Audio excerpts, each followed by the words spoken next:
بسم اللہ الرحمن الرحیم۔ السلام علیکم۔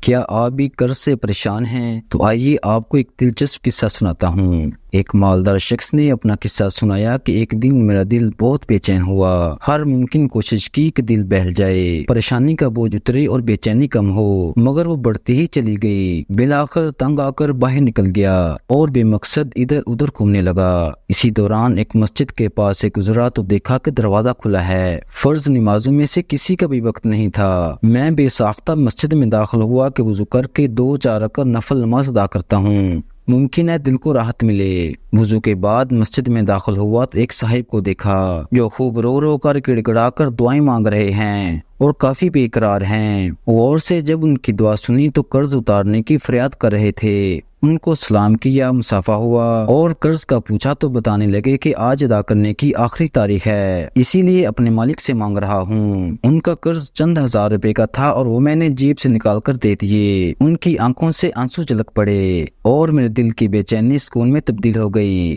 میں نے اپنا وزٹنگ کارڈ نکال کر پیش کیا کہ آئندہ جب بھی ضرورت ہو مجھے فون کر لیں، یہ میرا پتہ ہے اور یہ میرا فون نمبر۔ انہوں نے بغیر دیکھے کارڈ واپس کر دیا اور فرمایا، نہ جناب نہ، یہ میں نہیں لے سکتا، میرے پاس ان کا پتہ موجود ہے جنہوں نے آج آپ کو بھیجا ہے، میں کسی اور کا پتہ جیب میں رکھ کر ان کو ناراض نہیں کر سکتا۔ تو یہ تھی آج کی ویڈیو کو لائک اور چینل کو سبسکرائب کرنا مت بھولیے گا۔ انشاءاللہ تعالی ملتے ایک نئی انفارمیٹیو ویڈیو کے ساتھ، تب تک کے لیے اللہ نگہبان۔